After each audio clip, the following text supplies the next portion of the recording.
Según la Superintendencia Nacional de Servicios de Saneamiento, más de 800.000 personas no tienen acceso al agua potable en Lima.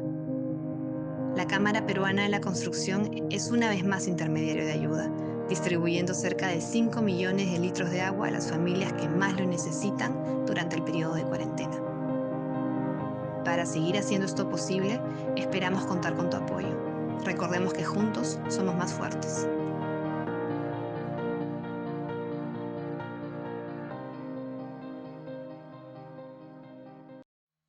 Frente a la lucha contra el COVID-19, Platinum traerá pronto al Perú Cubent, un respirador portátil, fiable, automatizado y de bajo costo, desarrollado por Nissan, Eurocat y el Instituto San Pau, y testeado con éxito en Barcelona.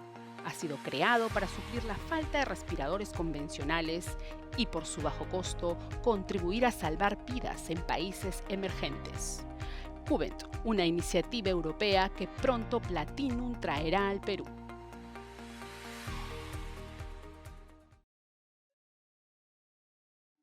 Muy buenas tardes a todos. Muchas gracias por estar siguiendo nuestra transmisión a través de la videoconferencia y de nuestra plataforma en Facebook Live. La Cámara Peruana de la Construcción le da la más cordial bienvenida a este importante foro internacional en el que vamos a poder compartir con ustedes las experiencias de países como Chile y Colombia con respecto a las medidas de salud y los protocolos de control que han adoptado para reducir el riesgo de contagio del COVID-19. Ellos han podido mantener la construcción activa en el caso de Chile y reiniciarlas en el caso de Colombia. Asimismo, también tendremos la oportunidad de conocer el avance del protocolo que hemos preparado en Capeco y que se viene trabajando de forma conjunta con los trabajadores de la construcción civil, las autoridades de nuestro país y que recoge las buenas prácticas de nuestros países vecinos. Asimismo, vamos a estar acompañados de una importante autoridad, que es el doctor Víctor Zamora Mejía, ministro de Salud del Perú, quien nos comentará la situación actual de las medidas adoptadas por el gobierno para hacer frente al COVID-19. Aprovecharemos para que nos pueda comentar los lineamientos con respecto al inicio de las labores que tanto nos está preocupando a los participantes en este sector. Pero quiero dar inicio primero a este foro con la participación de Humberto Martínez, presidente y directorio de Capeco, para que nos dé las palabras de bienvenida. Humberto, por favor. Muchas gracias, Jorge. Muy buenas tardes con todos, bienvenidos. Muchas gracias al doctor Víctor Zamora, ministro de Salud, por acompañarnos en esta presentación. Muchas gracias a nuestros amigos de Chile y de Colombia especialmente, que nos acompañan. Gracias a Sandra Forero, presidenta de la Cámara Colombiana de la Construcción, y gracias también a Mauricio de la Cámara Chilena de la Construcción, que nos van a contar sus experiencias respecto al uso de protocolos, porque ellos están ya construyendo o en algunos casos no han parado sus obras.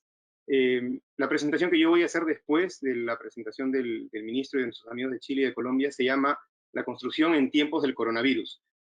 Nos hemos copiado el nombre de Gabriel García Márquez, aprovechando que nos acompañan nuestros amigos de Colombia, y a propósito recordaba una crónica que Gabriel García Márquez hace una vez, en la que cuenta, para quienes leyeron 100 años de soledad, que después de que publica 100 años de soledad, alguien le manda una carta y le dice que 100 años de soledad lo había hecho sentir mejor, porque él también había nacido con una cola de chancho, como uno de los personajes que narraba Gabriel García Márquez.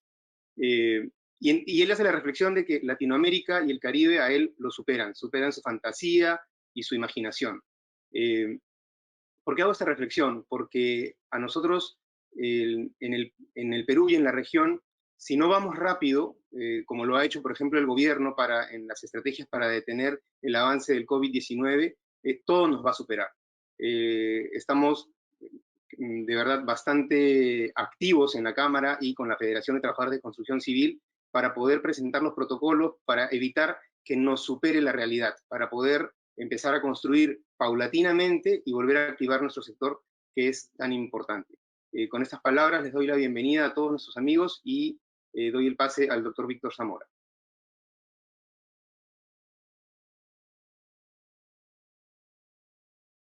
Ministro, muchas gracias por aceptar la invitación.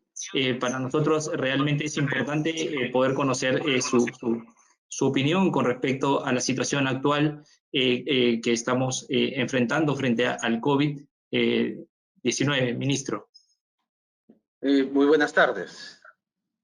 Muchas gracias por la invitación.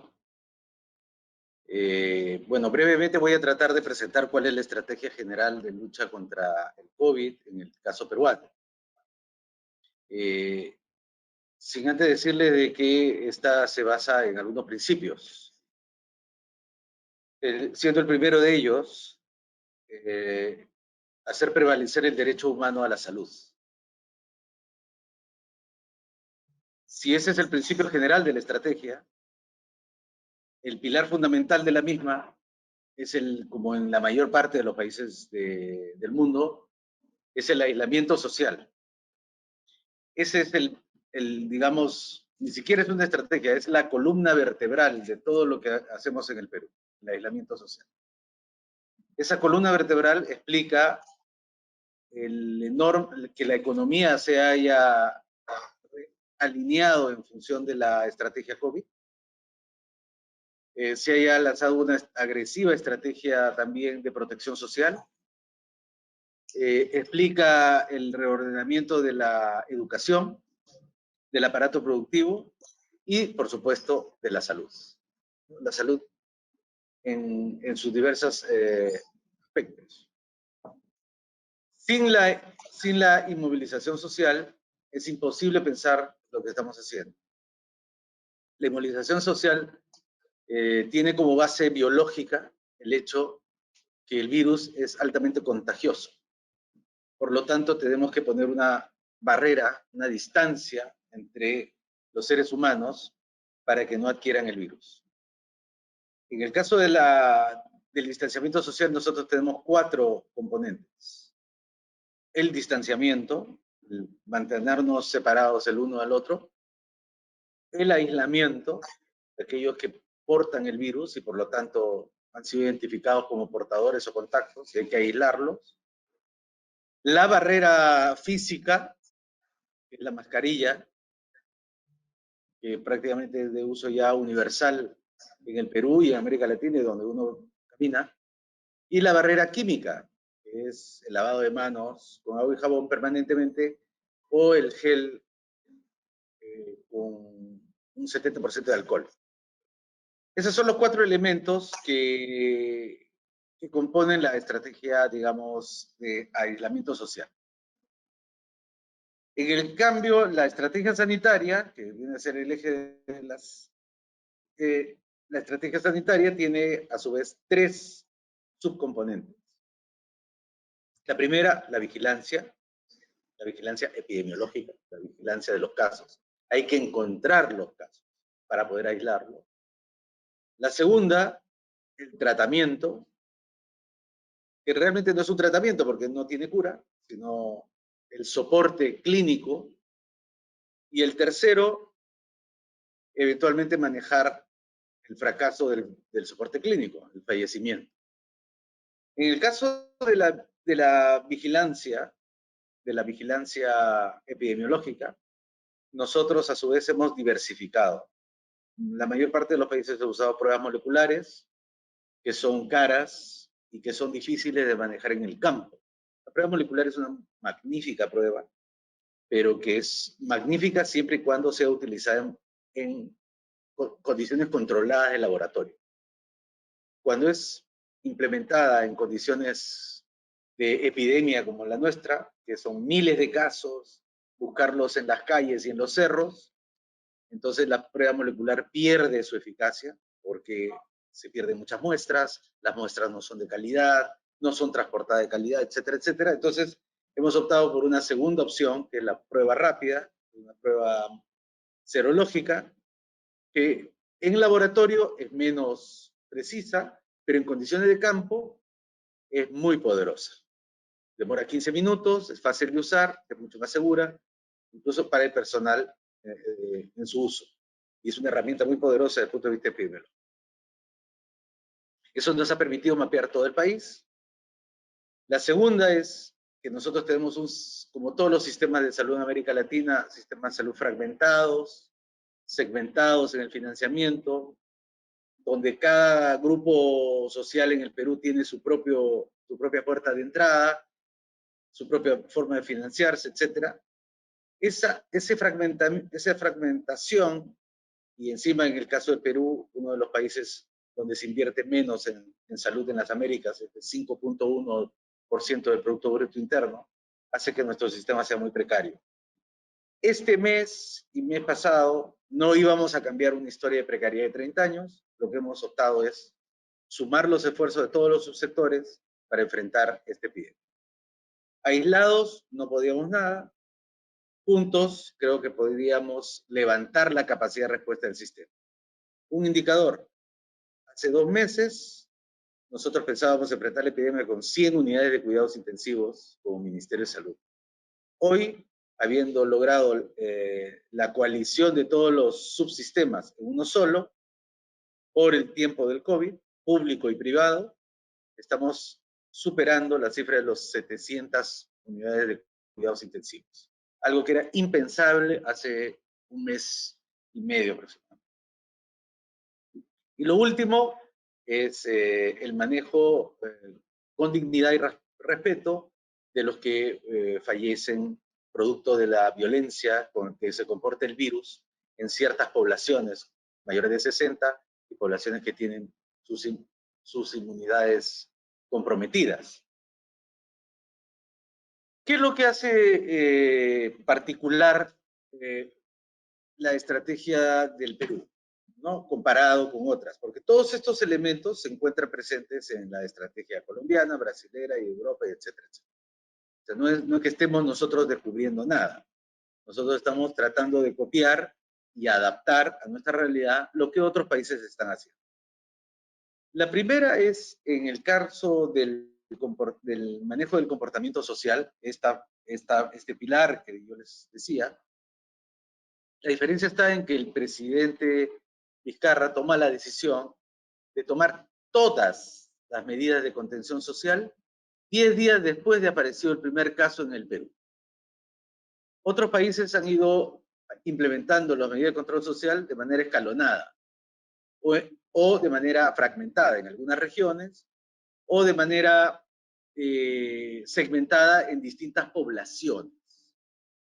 En el caso peruano no. En el caso peruano, el modelo peruano ha incorporado todas las medidas 10 días después de llegado el primer caso al Perú. ¿Esto qué ha significado? Ha significado, por supuesto, una paralización brusca de la economía, pero ha permitido espaciar la epidemia. Ha logrado achatar lo que iba a ser una montaña de casos, una montaña de hospitalizaciones, una montaña de gente en unidad de cuidados intensivos, la ha logrado aplanar. La epidemia, cuando no se controla, cuando no tiene ninguna medida de control, duplica sus casos cada 2 días. 1000 el lunes, 2000 el miércoles, 4000 el viernes, 8000 el domingo. Nosotros, con esas medidas de control social, logramos hacer que esta duplicación no se produzca cada 2 días, sino que se produzca cada 5.5 días.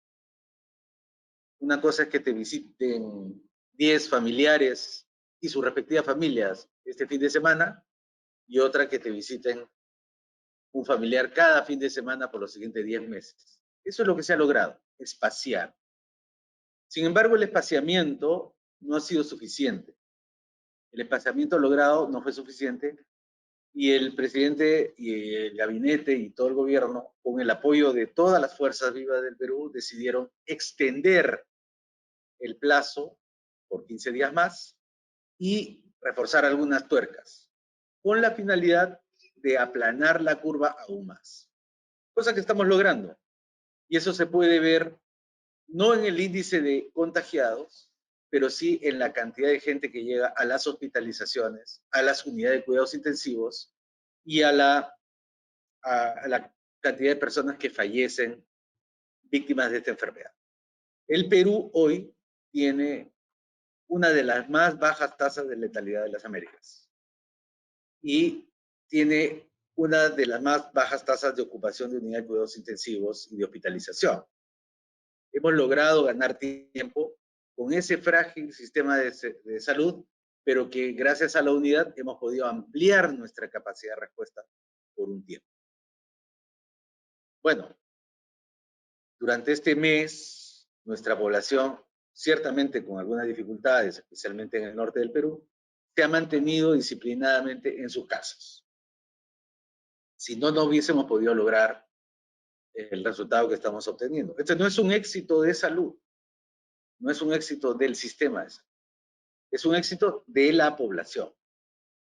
Si no hay control social, no hay posibilidades de controlar la epidemia, porque el virus tiene 3 características, y he mencionado dos, perdón.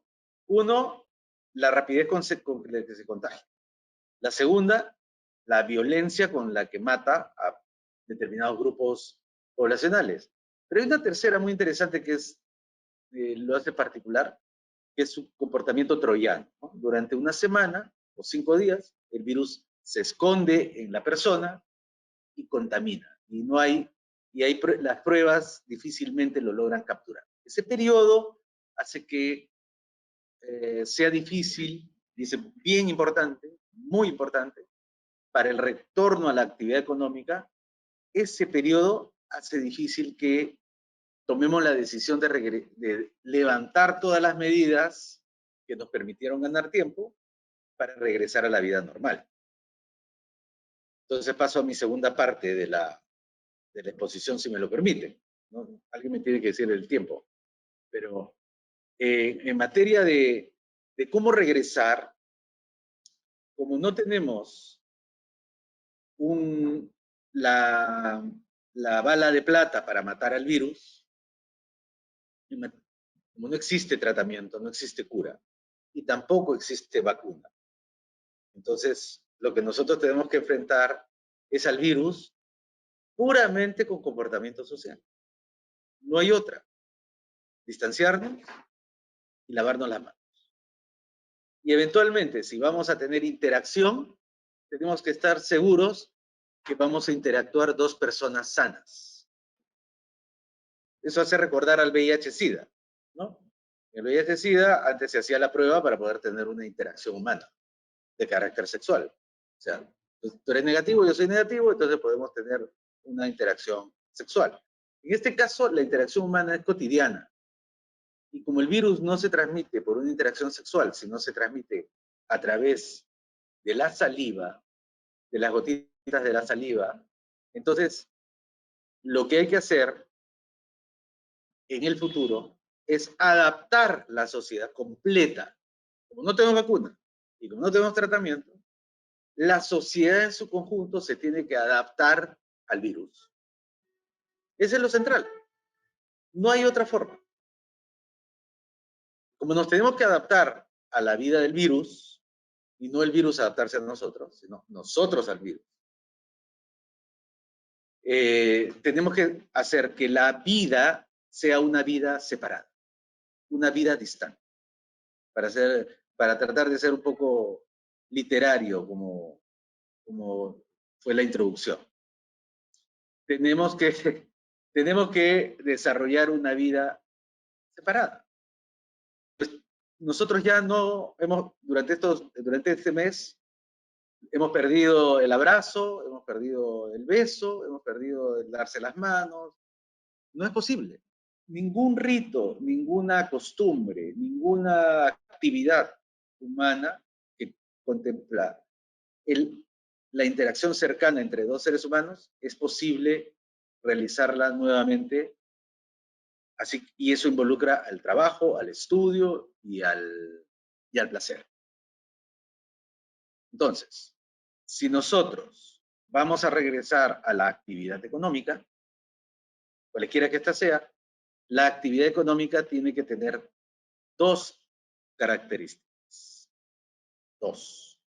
Una, tiene que garantizar que las personas mantengan la distancia entre ellas. Por ejemplo, el colegio. El colegio, cosa más sencilla del mundo, los niños tendrán que estar separados. Si antes entraba en un aula 30 niños, bueno, tendrá que mantenerse a los niños separados en doble turno de 15-15, o 2 aulas de 15-15, porque ya no pueden estar tan cerca como antes. No podrán tener actividades que conlleven ninguna interacción física. Y tampoco podrán compartir materiales, el lápiz, el borrador, el papel, no lo podrán hacer. Todo va a ser una vida separada e individual. Lo mismo pasa en las actividades recreativas. Los restaurantes, el cine, los estadios, etcétera, es mucho más complicado. Tendrán que seguir las mismas reglas. Todo tendrá que ser separado y los objetos con los que uno, los cubiertos, los platos, los vasos, tendrán que tener altos niveles de control. Sin embargo, hay actividades que no son posibles de realizar de manera separada. Por ejemplo, la minería.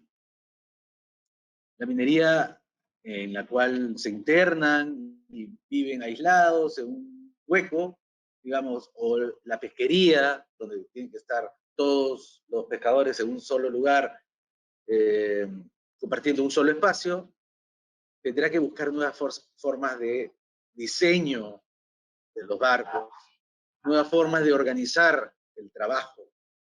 Y si no se puede, y por razones que fuera, ya no se puede cambiar la mina como era el socavón, o no se puede cambiar el barco, entonces lo que uno tiene que garantizar es el segundo criterio, que las personas que van a interactuar ahí no sean portadoras del virus. Tienen que entrar limpios. Si voy a interactuar y voy a estar cerca de otra persona, no puedo ser portador del virus. Y a menos que se opte por una tercera forma, que las personas, si quieren interactuar entre sí, tienen que andar protegidos como andan los profesionales de la salud. Con una máscara, con una mascarilla, lentes, porque el virus se transmite a través de las conjuntivas, y eso yo lo veo más bien difícil, ¿no? Entonces, esos dos criterios son los criterios sociales. Uno, repito, mantener el distanciamiento y asegurarse que las dos personas que eventualmente van a interactuar no sean portadoras del virus. En el primer caso, significa una estricta vigilancia social, que alguien esté controlando, que la gente esté separada, que se lave las manos, que no se abracen, sí, una señalética que constantemente nos recuerde lo peligroso que es entrar en contacto con otros. Y lo segundo significa pruebas de laboratorio. Antes de entrar a trabajar, o cada cierto tiempo, las personas tendrán que demostrar que no son portadoras del virus. Y eso significa un alto consumo de pruebas, ya sean moleculares o serológicas. Para no decir que hay que continuar con el aislamiento social. Aquel que es identificado como portador vuelve a su casa a cuarentena y con todos los miembros de su familia y de su familia. Otro indicador es el del sistema de salud. ¿Qué pasa si estas reglas no se cumplen? ¿Qué pasa si una mina en la cual trabajan 400 personas contrae el virus? Un grupo de ellos se va a enfermar, otro grupo de ellos se va a enfermar muy grave, y ese que se enferma muy grave va a tener necesidad de un servicio de salud. Ese servicio de salud, a su vez, tendrá que ser potenciado para atender a personas graves con mayor regularidad que antes. Eso va a hacer un escalamiento de los costos para los sistemas de salud, porque los costos del manejo de unidades de cuidados intensivos es muy alto. Va a ser un escalamiento de los costos para el sistema de salud público y, por supuesto, para el aseguramiento, ¿no? Un incremento del costo del aseguramiento en general, para no hablar de los costos de los medicamentos y de la recuperación. Entonces, dicho esto, el retorno a la vida laboral o a la vida social a la vida productiva en general, ya no va a ser el retorno a un mundo normal, tal y como lo conocíamos. Va a ser marcado por la distancia, las pruebas. Tengo que andar con mi aplicación informando que yo no soy portador o no soy contacto, porque puedo yo no tener la enfermedad, pero mi esposa, al haber adquirido la enfermedad por otra actividad y ser mi contacto, yo me vuelvo contacto y en ese instante entro en cuarentena laboral. Entonces, el otro tema que uno tiene que tener en cuenta es que cada actividad va a tener que adecuar sus protocolos de salud y trabajo. Si vuelvo al ejemplo de la mina no es la actividad extractiva puramente, sino que tiene toda una infraestructura detrás de ella de servicios, de transporte, de agua, de alimentos, de entregar insumos como cemento, explosivos, etcétera, etcétera. Y cada uno de ellos involucra actividades distintas que van a tener que ser adecuadamente protocolizadas. En resumen, probadamente el Perú ha implementado una estrategia agresiva que le ha dado resultados. Hemos espaciado la presentación de la epidemia, hemos salvado vidas, hemos reducido el sufrimiento que de no haberlo hecho hubiese pasado nuestra sociedad. Y lo hemos hecho no porque hemos mejorado el sistema de salud, sino porque hemos tenido agresivas medidas de control social. Si queremos regresar a la vida productiva de manera progresiva, nuevamente el pilar del retorno es las medidas de control social, aplicadas de manera focalizada por territorio o por actividad. Los criterios para regresar a esta actividad productiva o social o educativa o lo que fuere son el distanciamiento, la prueba de que uno no es portador y tercero, un respaldo del sistema de salud cuando uno caiga enfermo en el momento en que caiga enfermo, porque tiene una alta tasa de letalidad. Otras cosas que en algunos países se están haciendo es la segregación, cosa que yo aquí lo veo un poquito difícil, que es aislar, retirar, separar a las personas mayores de 60 o con alguna morbilidad severa. Separarla, porque ellas son las personas por las cuales estamos haciendo todo esto, para que no se mueran. Porque el resto de la población, la joven, adulta joven, infanto juvenil, sana, sin ninguna comorbilidad, para toda esa población, esta enfermedad es un resfriado sencillo, ¿no? Pero para este otro grupo es altamente letal.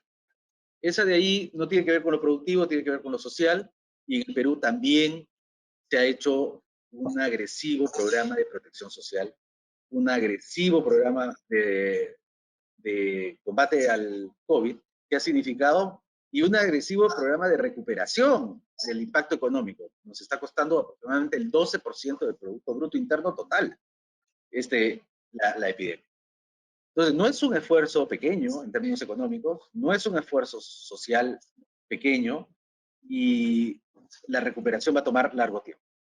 Bueno, disculpe que haya sido tan extenso, pero quería darles una visión en conjunto de los problemas que estamos enfrentando en este momento para decidir por qué ruta caminar. Hemos formado un equipo de prospectiva en el Perú, formado por epidemiólogos, estadísticos, científicos sociales, y juntamente con economistas del área productiva estamos intercambiando datos, información, para ver por qué ruta recuperamos nuestra vida productiva, que va a servir de soporte para la vida social y sanitaria en el futuro, porque alguien tiene que financiar lo social y lo sanitario, ¿no? Se necesita el brazo industrial y productivo también. Muchas gracias.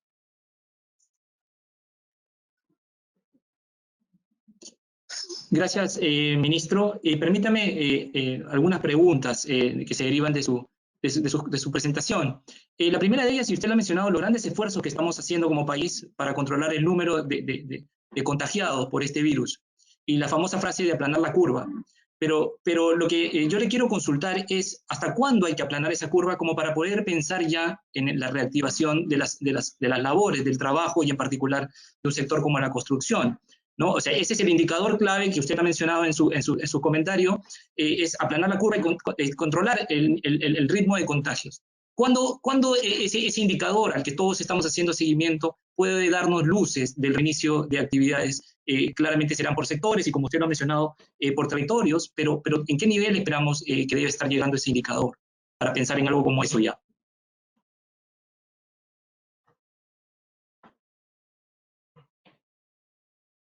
Bueno, nosotros estamos usando un indicador que nos, vale la redundancia, nos indica, nos señala cuando la epidemia empieza a desacelerarse, ¿no? Y es un ratio, es una fórmula compleja, digamos, cuyo resultado es mayor a 1 o menor a 1. Si es mayor a 1, es porque este tiene un factor positivo de réplica, entonces siguen creciendo los casos.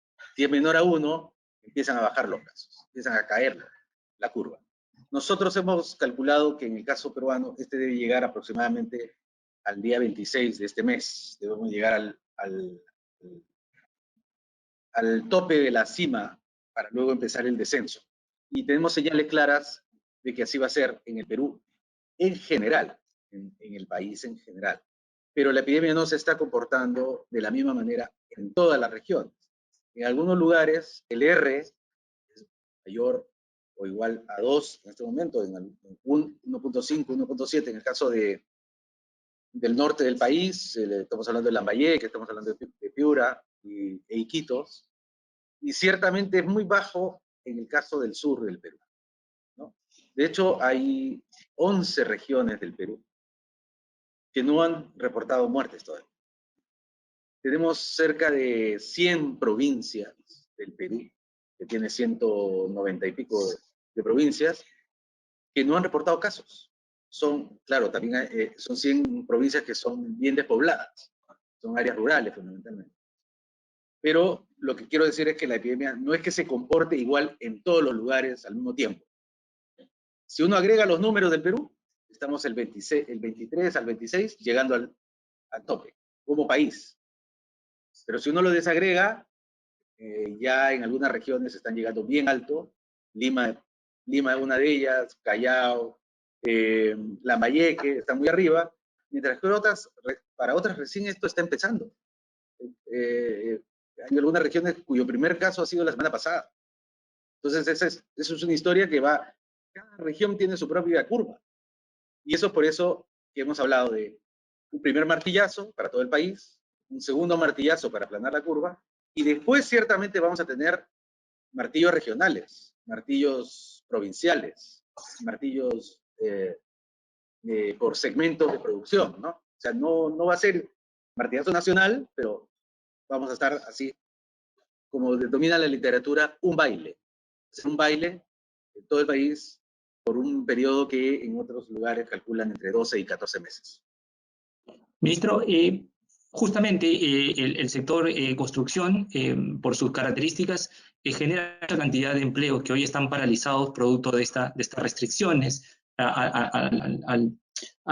por el control social que se ha implementado en nuestro país, y vamos a tener 40 días sin trabajo. Entonces, de cara a la reactivación económica, por la importancia del sector de construcción y el nivel de empleo que genera, ¿nos puede comentar cuáles van a ser los criterios, si es que ya están implementándolos, para decidir o definir cuáles son los sectores productivos que primero se incorporen a sus actividades? ¿Estos van a ser por peso en la economía, por nivel de empleo, o qué factores son los que ustedes como gobierno están planteando o analizando para la reactivación de algunos sectores? Bueno, los dos criterios del caso productivo de la economía que son de más peso son aquellos sectores que tienen más impacto en el Producto Bruto Interno, la recuperación de los indicadores macroeconómicos. El segundo es, no hay que olvidar a la gente, el segundo es aquello que produzca más empleo. Pero esos no son los dos únicos, ¿no? Hay que recordar también que durante este periodo de para, hay sectores de la economía que no han parado. Hay algunos cadenas de servicios, el agro tampoco ha parado en su totalidad o prácticamente nada. Y hay que extraer lecciones de ellos. Y en todos los casos ha habido un elemento común. Hay un elemento común que hoy día la industria va a tener que incorporar. Caso Capeco, por ejemplo. Es una unión, hay un tripartito ahí, ¿no? En que van a tener que invitar una cuarta silla, ¿no? Que casi todos los sectores, aunque no lo quieran, le van a tener que poner una silla, una banquita ahí al costado al sector salud. Porque es salud el que va a determinar el distanciamiento social, el uso de las pruebas y las nuevas prácticas de salud y trabajo.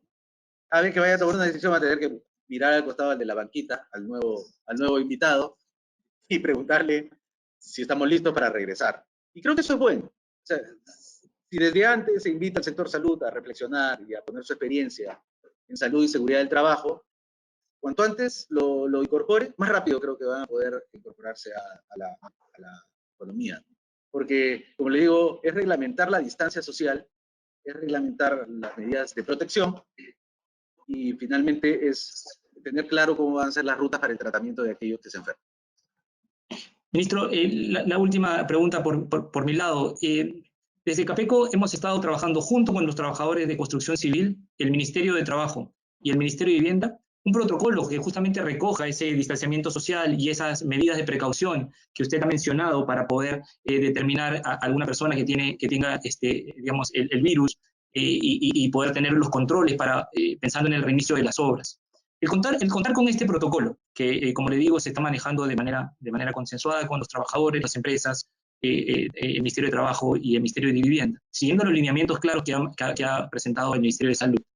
El contar con este protocolo es un factor clave porque los factores que comentaba, el impacto en el PBI del Perú, el impacto en generación de empleos, están dentro de lo que es nuestro sector. Eso son condiciones del sector. Mueve mucha la economía y mueve mucho al empleo. Pero este protocolo que estamos trabajando, que creo que recoge en buena parte lo que usted ha mencionado como medidas para poder reducir el riesgo de contagio. Es un factor el contar con este protocolo como para poder ser considerados dentro de las industrias a empezar a moverse dentro de pocos días.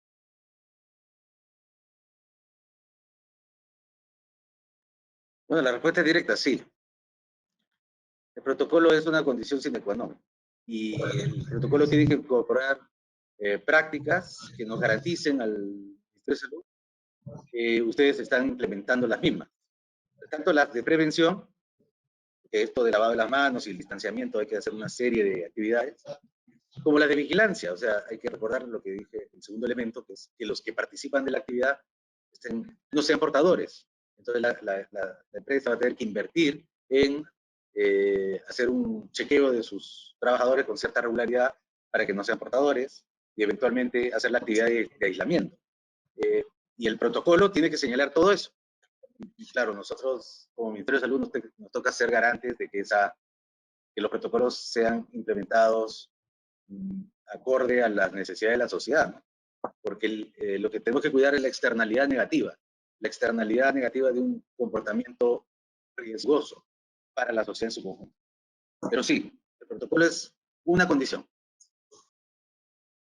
Ministro, muchas gracias por su tiempo. Sabemos que su agenda es bastante recargada. Yo solamente quiero terminar comprometiéndolo para que se puedan sumar como Ministerio de Salud, a quien usted designe, a esta mesa de trabajo donde estamos definiendo nuestro protocolo para el reinicio de obras. Sí, estamos siguiendo los lineamientos de su sector, pero si uno de sus representantes se pudiese sumar, para nosotros sería, digamos, de gran ayuda de cara, como le digo, a reactivar el sector que tanto empleo genera. ¿No cuente con nosotros? Sí.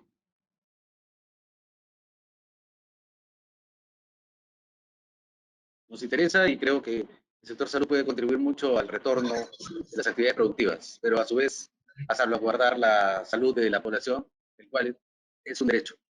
Les agradezco mucho la posibilidad que me han dado y será hasta una siguiente oportunidad. Gracias.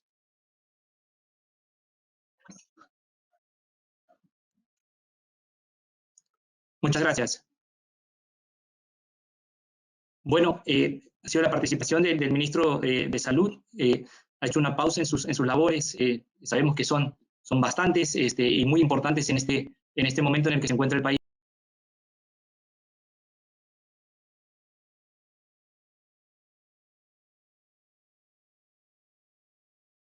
Hemos presentado y estamos corriendo con esto para que sepan que es un trabajo que ha sido a todo galope. Hemos estado trabajando inclusive en Semana Santa, ¿no? La Cámara ha estado trabajando para sacar esto a la velocidad que amerita la situación, obviamente rescatando las palabras del ministro con la prevención de salud que debemos tener todos nosotros. Y bueno, la segunda parte es un poco ensayar la gestión de obras en la coyuntura actual, que de hecho Mauricio ya nos ha comentado muchas luces de lo que tenemos que hacer, pero de hecho ver la gestión previa al inicio de las obras, dejarles algunos inputs o algunas recomendaciones que de cierta manera hoy día deberíamos estar ya haciendo. Luego, la gestión durante el desarrollo de las obras, que es cosas más, cosas menos que ha comentado Mauricio también, y algunos temas propios y particulares de nuestro país. Y de cierta manera el punto 3 son incertidumbre y retos del sector construcción a futuro, ¿no? ¿Qué es lo que nos depara esto y qué es lo que tenemos que empezar a solucionar? Bueno, el protocolo sanitario de obras de construcción de CAPECO, de cierta manera tiene el índice, el documento de trabajo, el índice que están pudiendo ver es bastante similar a algunos protocolos que hemos visto de Latinoamérica. Nos hemos guiado, mejor dicho, un poco del protocolo de Uruguay, de Colombia y de Chile. Justamente por eso invitamos a nuestros hermanos de Colombia y Chile en este webinar internacional para que pudiéramos ver de cierta manera y complementar lo que estamos haciendo. Un poco lo que hemos hecho, y como explicó también el ministro de Salud en su presentación, no estamos haciendo algo raro ni innovador, sino por lo contrario, estamos tratando de tomar las mejores medidas de otros países que tienen una cultura bastante parecida a la nuestra, normas bastante similares, y en ese sentido tratar de tropicalizarlo, customizarlo en nuestro país. Bueno, entonces, básicamente este documento, como todo documento, tiene de cierta manera documentos de referencia, que es lo que estamos liquidando hoy día con el Ministerio de Salud, y de cierta manera nos hemos enfocado en el punto 5, en los procedimientos. Bueno, básicamente este protocolo tiene 3 puntos importantes, o mejor dicho 4, pero los 3 primeros son los que dan paraguas a todo el protocolo. El primero es el del distanciamiento social, que también el ministro lo ha recalcado de sobremanera. Bueno, básicamente lo que estamos ensayando hoy día es 2 distancias, una de 1 metro más o menos en general para las movilizaciones, al ingreso de la obra, a la salida de la obra y en la interna de la obra, y para donde hay mayor acumulación de personas es 1.5 metros, ¿no? Esto lo hemos ensayado un poco, viendo, como les digo, y haciendo un poco de benchmark con algunos protocolos de Latinoamérica, y lo cierto es que hacen esa diferenciación muchos de ellos y creemos que es lo más conveniente. Ya hay varios puntos, como comentaba Jorge Arevalo, y Humberto también, que hemos estado viendo con la federación y están de acuerdo con ello. Yo creo que vamos por buen camino en ese sentido y creo que sobre la marcha vamos a ir de cierta manera colocando o viendo más temas. Es más, el documento de trabajo lo he visto circulando ya por redes, así que en realidad es un tema que hoy día más o menos ya tenemos en el entendimiento común de todos los del sector. Entonces, el distanciamiento social es un pilar de este protocolo. El otro tiene que ver con el examen médico ocupacional. El examen médico ocupacional nos hemos encargado o hemos tratado de recoger también este tema de la preocupación al grupo vulnerable, que se le llama, o al grupo de riesgo, ¿no? Lo importante es que hoy día en el sector nosotros ya tenemos un examen médico ocupacional, o el EMO, como lo conocemos, de ingreso, durante y de salida de las obras. Lo importante es que con el examen médico, todo el ingreso, podamos mapear a las personas de riesgo, para que éstas, de cierta manera, no ponerlas, valga la redundancia, en riesgo en las obras ante esta coyuntura. ¿Ok? Bueno, de hecho, estas figuras que están viendo en la presentación son parte de este ensayo o este documento de trabajo del protocolo de una manera didáctica para también usarlo dentro de los proyectos de manera de comunicación. Tal y como lo comentaba Mauricio, es importante esto, y eso es lo que estamos también tratando de hacer desde la Cámara poniendo una suerte de paneles para digamos, proyectar esto. Lo otro es el tema del transporte. Si bien es cierto que es uno de los temas más complicados, le podría decir que de cierta manera, por ejemplo, hablaba en otras realidades donde los planos de construcción llegan en medios como motos, por ejemplo en España, no es nuestro caso. De hecho, el transporte básico, el transporte público es el que más se usa en nuestras obras. Ahí hay un acápite que, en la medida de lo posible, si es que están cerca de algún otro proyecto, usen medios alternativos, pero sobre todo tratar de limpiar en este caso, y lo explico un poco más adelante también con las demás industrias, estos protocolos que tienen que trabajar conexos para que de cierta manera este tema de la infección o de la propagación de la infección se ceda, ¿no?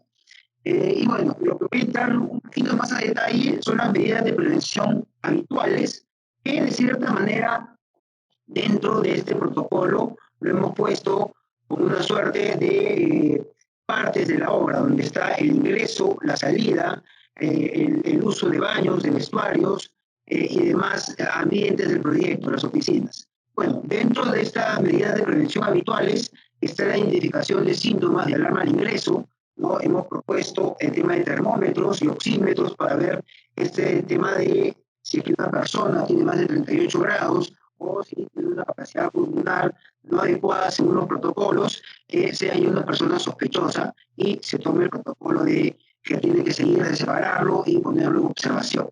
De cierta manera, en estos temas de ingreso, también estamos proponiendo una suerte de cabina o área de desinfección. Hemos tratado de pensar en un tema en general en los proyectos para que esto pueda ser de esa manera, ¿no es cierto? También este tema de los zapatos, ¿no? Limpiarlos con esta solución que se estila con hipoclorito de sodio a un porcentaje, ¿no es cierto? Luego hemos ahondado un poco en los procesos de logística, entrega, carga y descarga, de cierta manera anexar los protocolos que tienen todo lo que llega a la obra, ¿no? Eso lo comentaba también, que de cierta manera nosotros sabemos que nuestros proyectos tienen digamos, nuestra industria tiene la particularidad que es una industria que todo lo hace in situ prácticamente, ¿no? Probablemente hay una oportunidad ahí para empezar a ser fabricados, ¿no es cierto? Pero lo cierto es que hoy día tenemos muchos materiales, como el concreto, por ejemplo, que tenemos que estar continuamente trabajando día a día, de hecho, por los espacios que tenemos en los proyectos. Hemos ahondado en eso también, cuáles serían los protocolos. Luego, la prevención de ambientes sociolaborales, baños, comedores. Estamos dejando, de cierta manera, algunos acápites de eso, y que de cierta manera creo que con el tiempo, como comentaba Mauricio, ya en la práctica vamos a poner, de cierta manera, por ejemplo, que comentaba, lavadores cada lavado de manos cada 4 o 5 pisos, ¿no es cierto? O probablemente en los ambientes donde hay departamentos, 2 o 3 personas, no lo sabemos. Eso es una de las cosas que deberíamos ir ensayando. Ahondamos también en el tema de limpieza y desinfección al ingreso, ¿no es cierto? Como les comentaba, y sobre todo la ventilación adecuada de áreas. Eso estaríamos cumpliendo, de cierta manera, con lo que comentaba el ministro, para garantizar que las personas, ¿no?, mantengan esta distancia social y garantizar que las personas no entren portadoras del virus. ¿Ok? Bueno, eso es básicamente como el protocolo. Como les digo, lo importante hoy día es que estamos acelerados con este tema para poder sacarlo lo más rápido posible. Estamos trabajando día y noche, literalmente, para poder hacerlo, y lo importante es que hoy día ya se están formando las mesas con el gobierno y con la Federación de Trabajadores para hacer esto. El siguiente punto que les deseo comentar es justamente este tema de gestión. Habíamos visto importante en la Cámara dejar algunos puntos donde nos podríamos soportar para cómo sería este inicio de obras. Entonces, en la gestión previa al inicio de obras, creemos importante que debería existir, aunque hoy día con el webinar que estamos teniendo suena bastante obvio, tener un protocolo sanitario como empresa antes del inicio de las obras. Definitivamente, si bien es cierto, siempre hay digamos, CAPECO en conjunto con el Estado y con la Federación de Trabajadores va a sacar un protocolo. Definitivamente la empresa tiene que ver las condiciones propias de cada uno. Recordemos que cada obra es particular, cada obra tiene un layout de trabajar y los espacios, ¿no es cierto? No son iguales, yo creo que es importante eso. Luego, antes del inicio de las obras, deberíamos ya hoy día estar viendo o revisando y viendo el mantenimiento de equipos, grúas, elevadores, toda la línea amarilla, equipos menores. Si bien es cierto, se ha ido prolongando esto, empezar a conversar con los proveedores y qué tipo de mantenimiento, si no es preventivo o correctivo, hoy día necesitan nuestras obras, ¿no? También ver todo el tema del acero, si es un tema de corrosión, si es un tema complejo, con eso poder revisarlo. Lo otro es revisar nuestros almacenes, tanto propios como de subcontratistas, para revisar la caducidad y el estado de los materiales.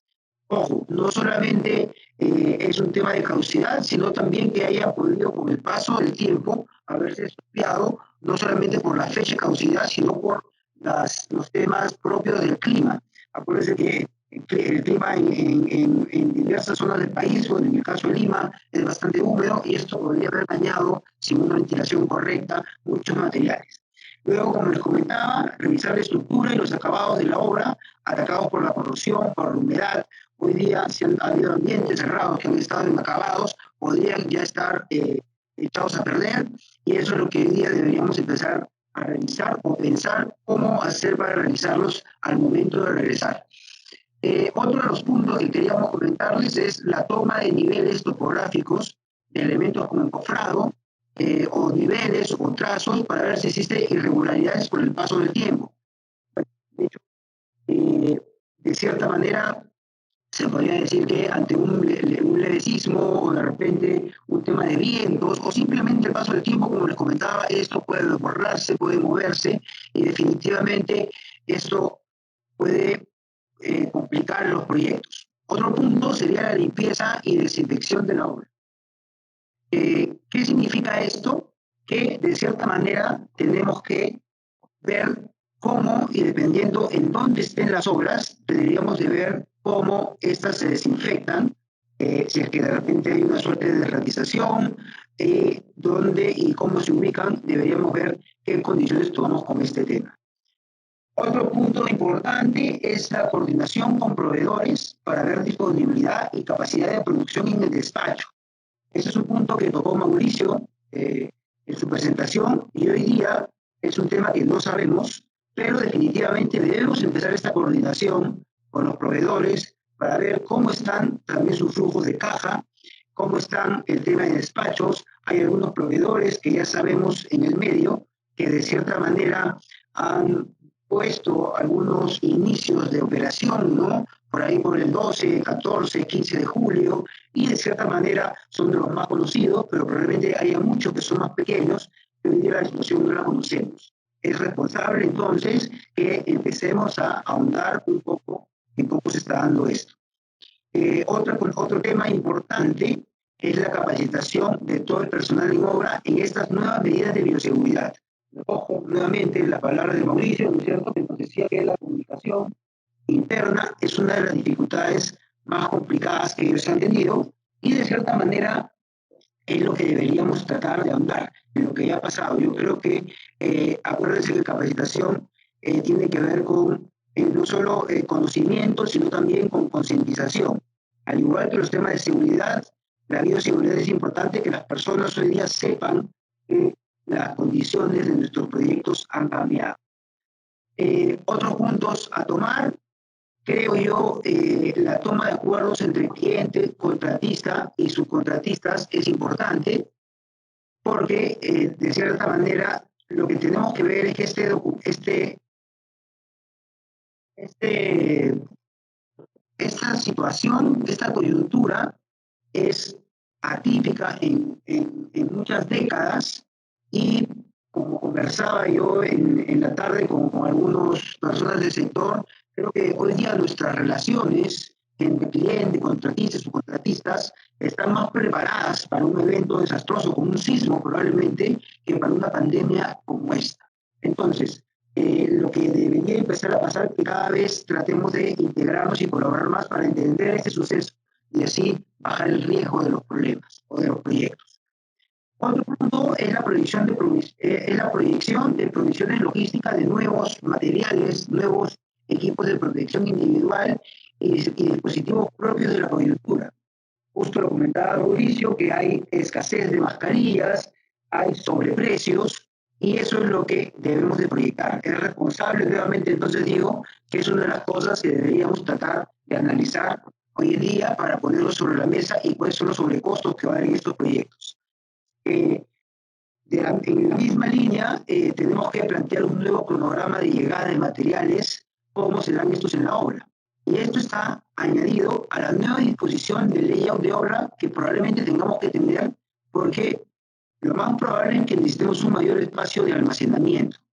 ¿Esto por qué? Porque al haber más incertidumbre hay una mayor variabilidad y esto lo tenemos que cubrir probablemente con un famoso buffer de capacidad o de inventario, donde tengamos que tener más espacios, ¿no es cierto? Y tengamos que, de cierta manera, colocar más material, ¿no? Este famoso stock cero, just in time, va a tener que ser un poco más holgado por la coyuntura que estamos viviendo. Nuevamente, las condiciones de obra van a cambiar. Bueno, pasamos al segundo punto, que es la gestión durante el desarrollo de las obras.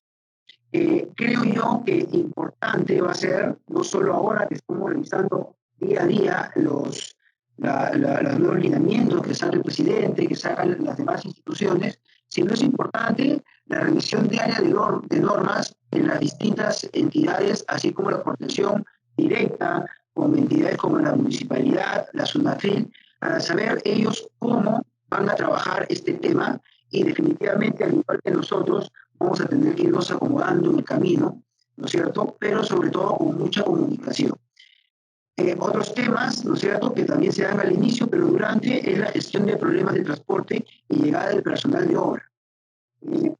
Se ha conversado mucho de este tema de distanciamiento social y el famoso tema de aforos.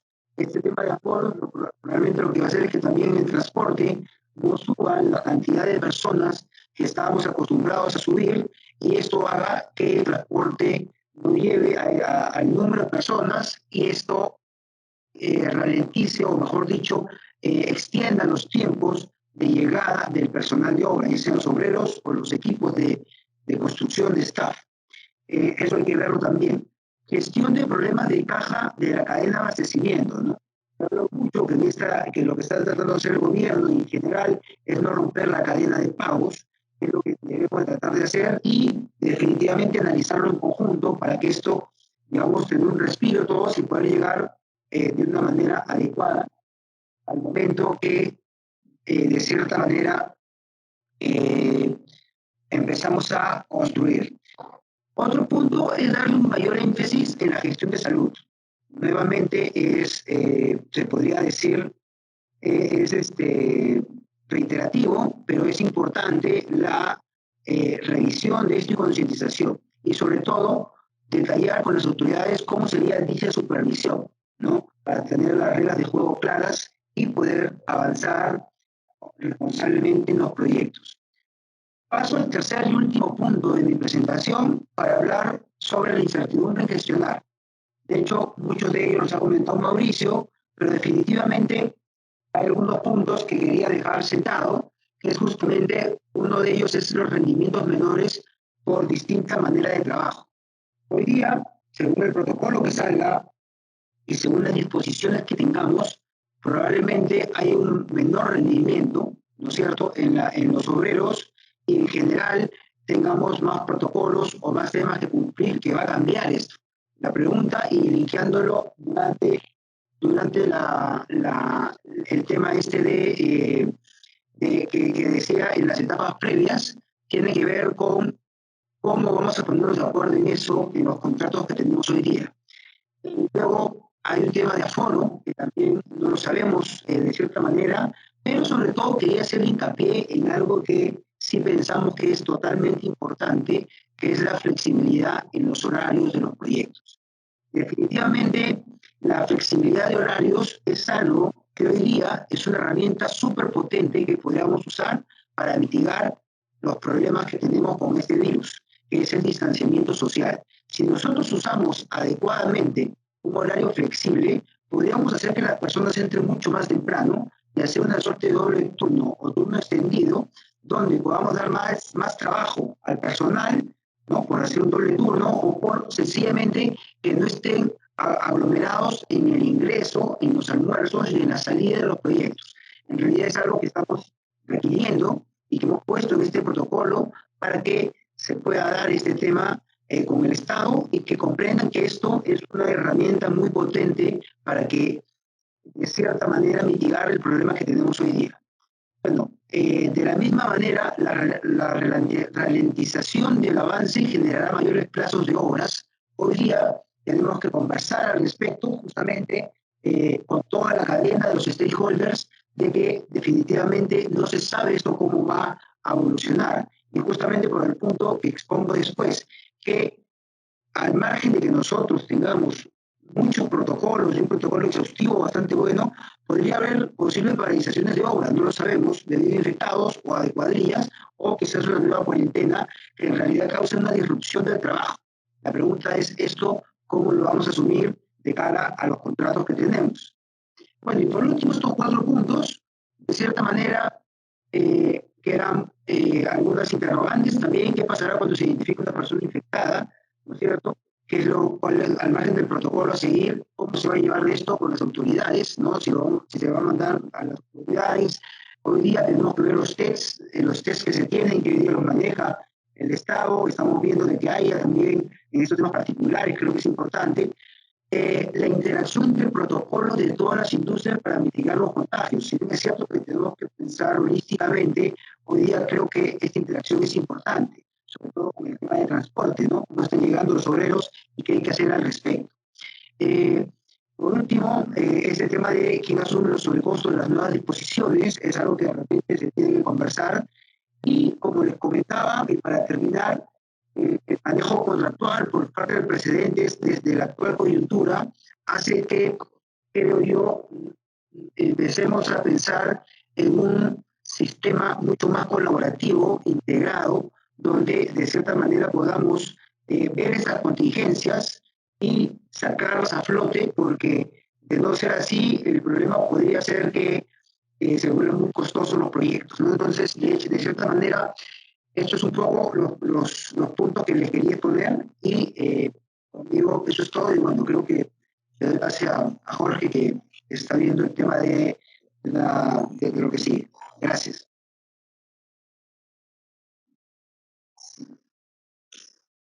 Muchas gracias, César. Efectivamente, hemos avanzado bastante con el protocolo, como lo has mencionado, y ahora estamos en una etapa de socializarlo con las autoridades, así que para estar listos y preparados para el momento en el que podamos reiniciar las actividades. A continuación, le voy a dar la palabra a Humberto Martínez, que va a hacer una exposición de cierre y luego una ronda de preguntas junto a Mauricio y a César que nos están acompañando. Pero antes de ello, quiero que vean estos anuncios que tenemos preparados para ustedes.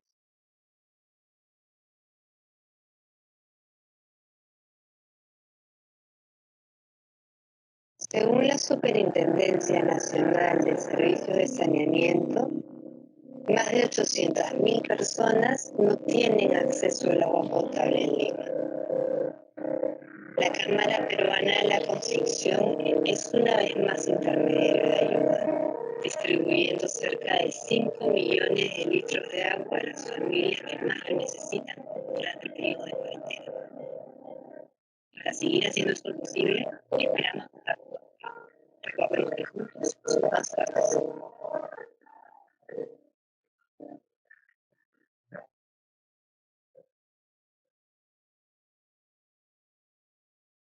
Frente a la lucha contra el COVID-19, Platinum traerá pronto al Perú Cubent, un respirador portátil, fiable, automatizado y de bajo costo, desarrollado por Nissan, Eurecat y el Instituto San Pablo, y testeado con éxito en Barcelona. Ha sido creado para suplir la falta de respiradores convencionales, tipos bajo costo, y contribuir a salvar vidas en países emergentes. Cubent, una iniciativa europea que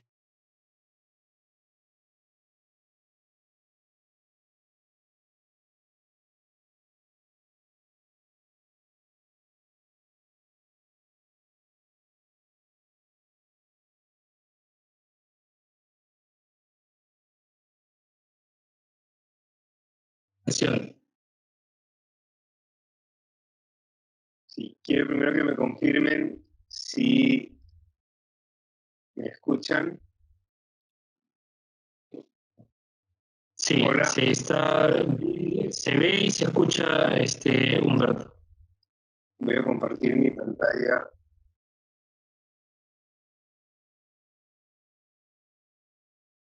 Perfecto. Bueno, muy buenas tardes con todos nuevamente.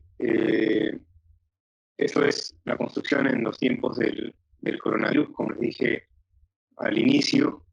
Quiero reiterar lo que han dicho Jorge y César, que es que en la Cámara hemos preparado junto con la Federación de Trabajo y Construcción Civil, hemos preparado un protocolo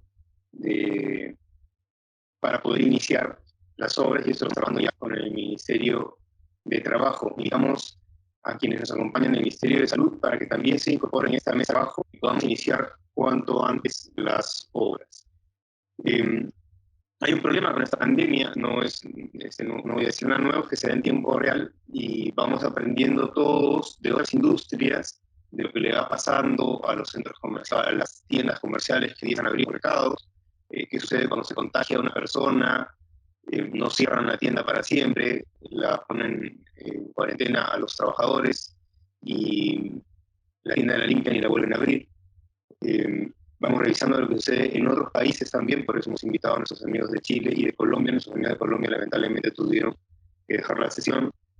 Y vamos a abordar un dilema que cada semana se vuelve más complejo, que es un dilema ético. En todos los países del mundo se está abordando el dilema ético de cómo salimos adelante con esto. ¿A quién le damos prioridad? ¿A quién ayudamos? Que es el dilema ético que empiezan a tener en los hospitales. Recuerden que en el Perú, todos los días los peruanos abordamos un dilema ético. Las mujeres que tienen que subirse a un transporte público todas las mañanas abordan un dilema ético. Es si van a subir con la seguridad suficiente o no. Y la gente que sale a trabajar sin saber si va a volver con recursos suficientes para su casa aborda un dilema. No podemos dejar que ese dilema ético esta vez nos gane, que la gente empiece a salir y a generar contagios. Tenemos que hacer, quienes estamos en la dirección de las empresas, todo lo posible porque la mayor cantidad de personas tengan un puesto de trabajo, puedan desempeñarse con todas las medidas de seguridad posibles, no se conviertan en vectores de transmisión del virus y podamos pasar este periodo que va a tomar algunos meses, esperemos que no muchos, ese periodo difícil de nuestra historia, pero tenemos que abordarlo y tenemos que sacarlo adelante. Y lo más probable es que tengamos que tomar medidas que nunca nos hubiésemos imaginado que teníamos que tomar, ampliar mucho las jornadas laborales para tener 2 turnos, reducir el número de horas que trabajan por cada turno las personas para dar oportunidad a más trabajadores a que se incorporen en las masas laborales, actualizar permanentemente los protocolos porque son de ensayo y error, como bien nos explicó Mauricio, tener en cuenta que este es un problema sanitario, pero que tiene mucha matemática detrás. En los lugares donde hay mayor número de contactos, aumenta la probabilidad de contagio. Las obras de construcción, no obstante, tienen un número importante de personas, no reciben gente. Es decir, si entran 100 obreros a un espacio de 1000 metros cuadrados a trabajar y están durante 12 horas, no es lo mismo que un restaurante que puede ser que tenga 1000 metros cuadrados y tenga solamente 20 trabajadores, pero puede tener una rotación mayor de personas con la cual la probabilidad de contagio va aumentando. Creo que todas estas cosas las vamos a ir aprendiendo y mirando sobre la marcha, y desde la Cámara estamos trabajando muy activamente y observando lo que va sucediendo para ir actualizando nuestros protocolos y permitir que la construcción se afecte menos de lo que ya les voy a mostrar que se está afectando.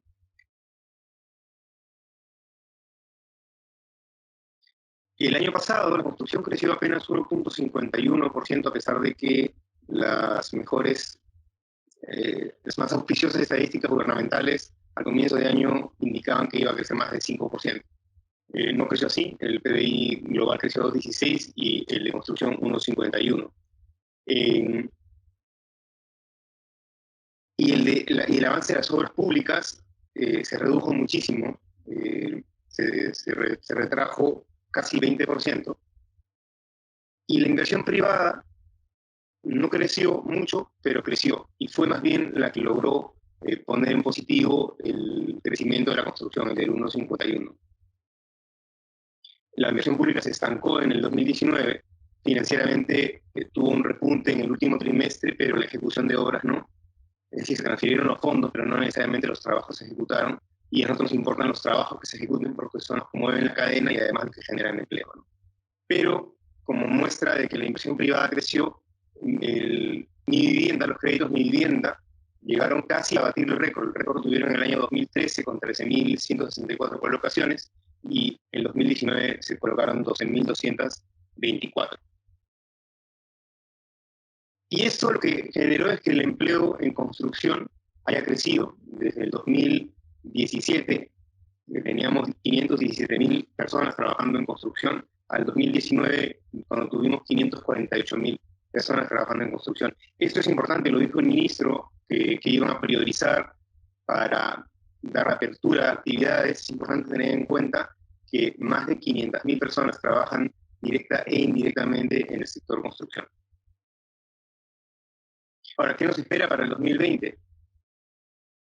Hasta antes de que llegara el coronavirus, los 2 primeros meses el PBI de la construcción estaba creciendo. Había crecido, veníamos con buen ritmo, especialmente, como les decíamos, en lo que se refiere a inversión privada. La inversión pública también tenía señales de que podía mejorar con la consolidación de los gobiernos regionales y los municipales, los gobiernos locales en general. Pero el coronavirus nos trae a una nueva realidad. El PBI probablemente caiga en el segundo trimestre 12%, hay gente que dice que puede caer más. La inversión privada está cayendo muchísimo, ¿no? Esto no es ninguna noticia, básicamente un dato, y esto es lo que se espera en general para todo el 2020, un repunte para el 2021. Y construcción en este segundo trimestre es el que más decrece y es el más afectado. Claramente no se puede hacer casi ningún trabajo de construcción, y esto también está retrasando la actividad inmobiliaria. La inversión minera este año se estima que sería similar al año 2019. Y la actividad edificadora, por el retraso de la construcción, de la actividad de construcción, no tendría nuevo impulso, y eso lo que haría es que retroceda en el 2020 entre 17 y 20%. Y la venta de viviendas en Lima, si contamos con medidas de apoyo, y esto es importante mencionarlo, podría caer un 17%, la cantidad de unidades vendidas. Si no contamos con medidas de apoyo del gobierno, el golpe puede ser mayor. ¿Y por qué es importante contar con medidas de apoyo? Porque ya sabemos que la venta de viviendas depende básicamente de 3 factores. Depende del salario que tiene la familia, y creo que todos tenemos claro que los salarios se van a ver afectados este año, sobre todo en los segmentos o en los sectores donde las remuneraciones son variables. Las ventas en muchas industrias están bajando de manera importante. Depende de la tasa de los créditos hipotecarios. Hoy día, a pesar de que nuestro país está colocando muy bien bonos respecto a otros países, de todos modos el riesgo país del Perú ha subido un poco, y eso lo que genera es que las tasas de largo plazo, que son las tasas de los créditos hipotecarios, se vean impactadas. Aunque no querramos, aunque logremos fomentar competencia entre bancos, es probable que las tasas este año suban un poco. Y lo tercero que afecta la venta de viviendas son los bonos o los subsidios, especialmente en los mercados subsidiados, ¿no? Entonces aquí es importante, y por eso ponemos la acotación de que con medidas de apoyo la venta de viviendas caería alrededor del 17%, y si no hubiese medidas de apoyo, fortalecimiento de subsidios, el golpe puede ser mucho mayor.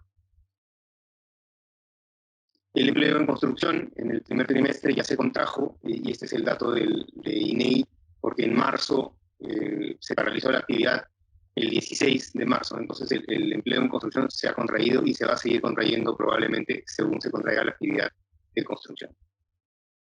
Más del 40% de las obras, hemos hecho un censo en Capeco, paralizadas son de infraestructura hoy día, y estas obras podrían comenzar, muchas de ellas casi de inmediato,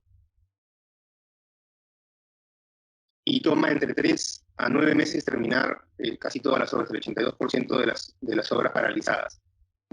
¿Por qué anotamos esto? Porque son obras, y quiero que vean el siguiente cuadro, son obras que la mayoría están entre estructuras y acabados para el caso de edificaciones y obras de arte para el caso de obras de infraestructura. ¿Por qué es importante? Porque la reactivación y la reapertura de estas obras lo que permitiría es que nuevamente gire la rueda, que se reactiven las cadenas de pago que hoy día están detenidas en construcción y que además se genere nuevamente el empleo que veníamos generando y creciendo entre los años 2017, 2018 y 2019. Entonces, lo importante es que reactivar construcción reactiva de inmediato empleo. Entonces, ¿cuáles son las propuestas de CAPECO que tienen como objetivo? Nosotros aquí es primero defender el empleo en construcción. El empleo es lo más golpeado en este momento, ¿no? Hay algunos otros sectores que tienen parcialmente la posibilidad de trabajar en construcción, no se ha podido, y entonces el empleo está muy golpeado. Y lo segundo es restituir la cadena productiva, también, que no es fácil de restituir, no es fácil prender un horno para quemar ladrillos, no es fácil y reiniciar un proceso de logística, de construcción, pero es necesario restituirlo, optimizar el uso de los recursos del Estado que se asigna al sector, y tenemos varias propuestas que hemos presentado, y contribuir con la recuperación de la economía y sobre todo de las condiciones de vida de los peruanos. Lo que está pasando ahora nos está demostrando la demanda importante de centros de salud, por ejemplo, que tiene el Perú. En algunas de las medidas que hemos propuesto al gobierno es el incremento de los subsidios que se aplican para mi vivienda. Hay un bono de buen pagador que hoy día tiene un valor con 145 millones adicionales a los que ya hay como presupuesto en el Ministerio de Vivienda. Se puede conseguir subsidiar viviendas y levantar el sector hasta 1.500 millones de soles. Nosotros proponemos que las viviendas sean subsidiadas incluso en segmentos en donde hoy día no tienen un bono. Y esto porque, más allá de la matemática, lo primero que explicaba hace unos minutos es el salario de la gente se va a ver golpeado. Hasta ahora no hemos escuchado decir en el gobierno cuántos empleos se van a perder en el Perú. Se van a perder empleos, esto es una verdad. En Estados Unidos se calcula que se van a perder 34 millones de empleos, no sé si ya llegaron al número, pero estaban muy cerca. En España calculaban perder 2 millones de empleos, ya tienen 3.2 millones de expedientes de regularización de empleo, que es gente que está en paro, que está desempleada, y en el mundo entero se han hecho estimaciones de cuántos empleos se van a perder. Aquí, lamentablemente, no hemos escuchado cuáles son las estimaciones oficiales. Apoyo calcula que se perderían 700.000 empleos. La pérdida de empleo o la reducción de los salarios lo que genera es la disminución de la capacidad de las familias para comprar una vivienda. Entonces es necesario, primero, haber un esfuerzo del sector inmobiliario, sin duda, para poder ajustarse a esta nueva realidad, pero segundo, es necesario también auxiliar a las familias por dos razones. Primero, por una razón matemática, no dan los números, y la segunda razón es por una razón de confianza. Y esta es la más importante. Lo más importante ahora es restituir la confianza en las familias para que salgan nuevamente a comprar su vivienda, para que no quiebren ese sueño o esa ilusión o el ahorro o lo que venían pensando para poder comprar su vivienda, y nuevamente empiece a girar la cadena productiva en el sector inmobiliario y en el sector construcción. El impacto de los subsidios en la vivienda, además, es bajo, pero es muy generador de actividad, ¿no? Creo que me quedé corto en la estimación, pero, por ejemplo, solamente subsidiando en el segmento más alto, se emplea el 1.3% de las ventas de ese segmento. Y lo otro que es importante mencionar es que la mayor oferta en el Perú, y especialmente en la ciudad de Lima, que es la ciudad que tiene mayor oferta formal de vivienda, se encuentra en los rangos de 213.000 soles a 427.000 soles. Entonces, por eso estamos proponiendo al gobierno, al Estado, fortalecer los subsidios de vivienda y los bonos, además de manera temporal. Esto, como decía, lo que tiene que hacer es generar un gran impulso para que luego se recupere el sector solo, ¿no? Esto ya se ha hecho en reiteradas ocasiones, desde el año 2003-2004, cuando Mi Vivienda se fortaleció. Se hizo después en una segunda ocasión cuando aparecieron los subsidios del bono verde. En algún momento se retrocedió hacia el año 2014, se achicaron los subsidios y las ventas de vivienda cayeron de manera dramática en el Perú, innecesariamente, y luego estos subsidios se recuperaron hace como 3 años. La idea es fortalecerlos hoy día. Además, esto tiene un impacto importante en el empleo directo, lo otro es que, no obstante, es relevante hacer inversión en obra pública. Un sol invertido en obra pública genera un sol de ejecución. Un sol invertido en subsidios se multiplica entre 15 y 30 veces. Perdón, un sol invertido en subsidios se multiplica entre 15 y 30 veces. ¿Por qué? Porque lo que va a hacer es activar una cadena de inversión. La cadena de inversión está compuesta por la familia, por el banco, por los fondos de inversión, por las inversiones de las empresas inmobiliarias. Entonces son varios actores que van a concurrir si es que hay confianza. Y el disparador de esa confianza, que en este caso, y esto se ha demostrado varias veces en el Perú y en el mundo, es el subsidio. Las obras públicas necesitan también mucho apoyo. Hay que restituir la posibilidad de que tengan el 20% de adelanto en efectivo y 20% para adquisición de materiales en las obras que se encuentren, pues, que se vayan a iniciar hasta diciembre del 2020. Hoy día hay empresas que son especializadas en ejecutar obras de saneamiento, pero no les permiten certificar esta experiencia, perdón, obras de habitación urbana, no les permiten certificar esta experiencia para que puedan atender demandas de proyectos de agua potable y alcantarillado. Entonces, hacer una urbanización es algo bastante complejo, en el que se hacen obras de pistas, veredas, tendidos de energía eléctrica, tendidos de agua y de desagüe, pero esa experiencia no se puede acreditar. Es necesario que se permita para que más empresas puedan tener trabajo. Y lo otro es que se aumente a 15 años el periodo permitido para acreditar experiencia en obras generales o similares. Luego hay unas deudas que tiene el gobierno central con muchas empresas de contratos de obras públicas que ya han sido, que ya tienen un laudo arbitral e incluso han sido ratificadas por el Poder Judicial desde hace varios años y no han sido honradas. Entonces, es necesario que también se coloque, esa es una obligación del Estado, esto ya no se va a discutir, ya fue laudado, ya fue confirmado o ratificado en el Poder Judicial. Entonces, es necesario que este dinero se meta nuevamente en la economía a través de pagarle a las empresas ejecutoras de obras públicas. Bueno, muchas gracias por su atención. Yo le doy el pase a Jorge para continuar con la exposición. Me parece que nos vamos a ir a la ronda de preguntas.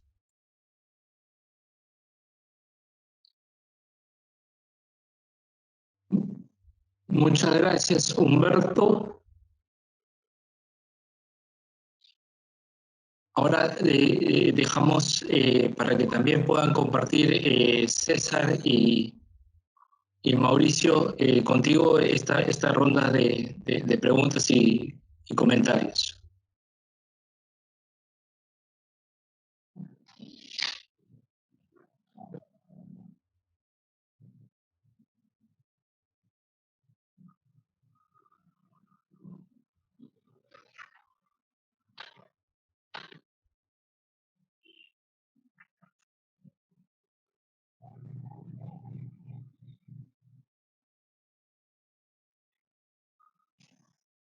Ahora, como hemos escuchado, bueno, la experiencia chilena no paró en ningún momento, sino que se fue adecuando y adaptándose con algunas dificultades, como bien Mauricio nos lo ha comentado, y Perú está también en esa línea, en la línea de recoger, digamos, estas experiencias.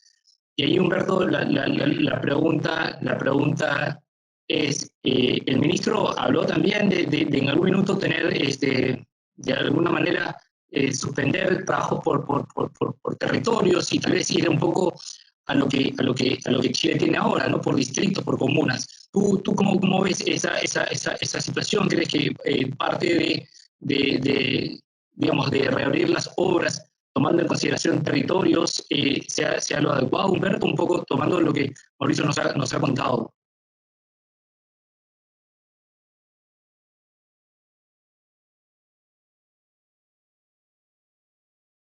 A ver, creo que vamos a abordar distintos desafíos, como decíamos hace un momento. No sé si se completa mi pantalla o no. Bueno, a ver, vamos a abordar distintos desafíos que nunca antes hemos visto y probablemente se tengan que empezar a ejecutar las obras y se vayan abriendo por regiones, ¿no? Las regiones que tienen menos contagios o que además tienen más capacidad de generar empleo en construcción deberían ser las que primero se abran. como comentó César, también es necesario que se considere un tiempo previo, no se pueden abrir las obras y agolpar a todo el mundo el primer día ahí, hay que adecuarlas para esta nueva realidad. Y lo tercero es que vamos a tener que empezar a hacernos preguntas respecto de cómo vamos a reducir el número de contactos. Los contactos se producen, por ejemplo, en el transporte público. Entonces, lo más probable, y bueno, y algunas empresas están haciendo esto, es que vamos a tener que censar a los trabajadores para poder identificar dónde viven e irlos cambiando de obras para que reduzcan el número de traslados, ¿no? Darle facilidades a los trabajadores para que trabajen en las obras que tienen más cerca o que requieren un menor número de líneas de transporte para reducir la probabilidad de contagios. Todas estas medidas se han ido explorando en las reuniones que hemos tenido al interior de la Cámara para encontrar algunas fórmulas que, como decía al comienzo, matemáticamente vayan reduciendo la probabilidad de que alguien se contagie.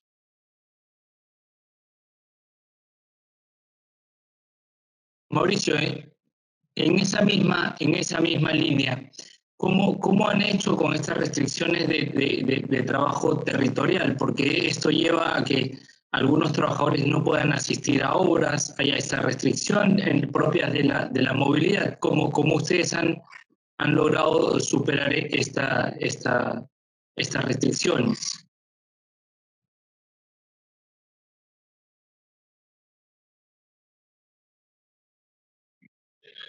Claramente ha sido un problema. Yo estuve 3 semanas, digamos, en cuarentena donde vivía. Hoy día ya estoy con libertad de movimiento, pero a su vez ocurre lo mismo en las obras. Ayer cuando nos juntamos para ver un poco qué íbamos a hacer, yo estaba en la obra porque tuve que hacerme cargo de una de las obras, porque el administrador, el profesional que estaba a cargo de la obra, estaba con su residencia en cuarentena. Y nos ocurre lo mismo con los trazadores, con los capataces, con los carpinteros, y genera un problema, y evidentemente que significa problemas de atraso, problemas de menor productividad, problemas que va generando gente más noble. Y además hay un problema de programarse, porque yo no sé si la próxima semana mi obra va a estar paralizada o no.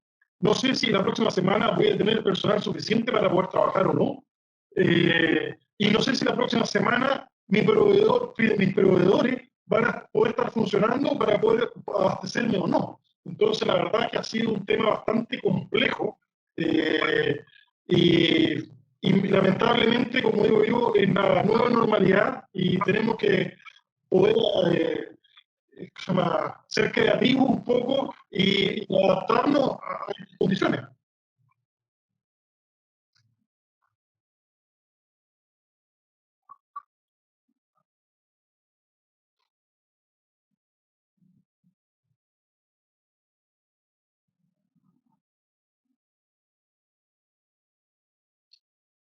César, perdón, repito la pregunta, no se me escuchó inicialmente. Han habido algunos comentarios del ministro de Vivienda de Perú indicando que se va a restringir el aforo en las obras. La primera consulta es si es que el protocolo que estamos trabajando y revisando con los trabajadores, con el MINTRA, el cual también se va a sumar Vivienda, y ahora también, según lo que escuchamos del ministro de Salud, su equipo para poder tener un protocolo bastante consensuado de cara a la apertura de las obras, ¿considera ese tipo de restricción en reducir el aforo?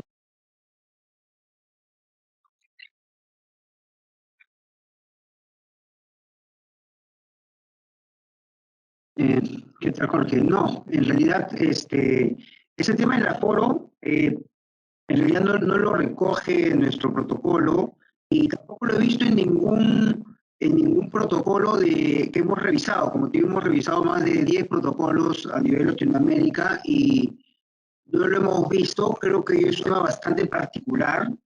Y de cierta manera lo que proponíamos en ese sentido es la flexibilización de horarios, que comentó también Mauricio, que esto ayuda a evitar de cierta manera las aglomeraciones digamos, en los setups de las obras, quiere decir al ingreso o en los almuerzos, ¿no es cierto?, después de los almuerzos.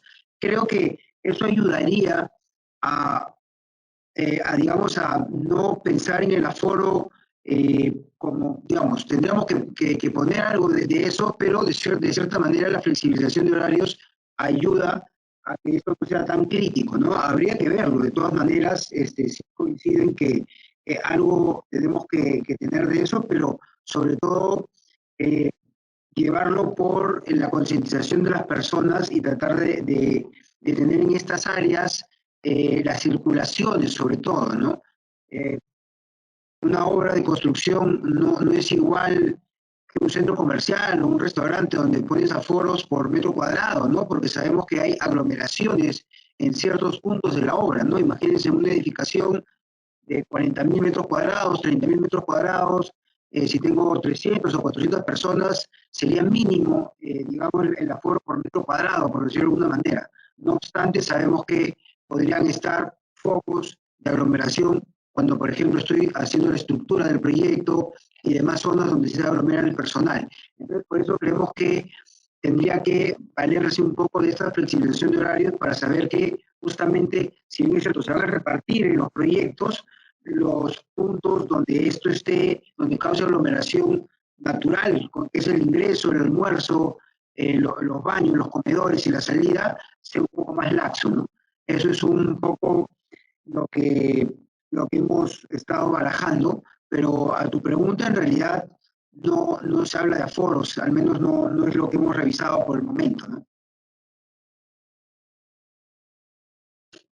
Chile los ha visto reducido por la restricción de tránsito en comunas, digamos. Eso es un poco lo que Mauricio nos comentaba, se ha visto forzado, pero hay algunos temas importantes. Perú paró las obras, digamos, sin más aviso que la propia comunicación de la cuarentena, dejando muchas obras, digamos, paralizadas y no se dio un espacio para digamos, acomodar aquellas obras que tenían alguna situación crítica, considerando que somos un país sísmico. Y ahí sí vuelvo con Humberto. Creo que podría ser una primera, digamos, primer inicio, digamos, de algunas actividades, las actividades que de alguna manera en la construcción tengan algún riesgo inherente por la fase en la que se encuentra. ¿Cómo podemos manejar eso, no?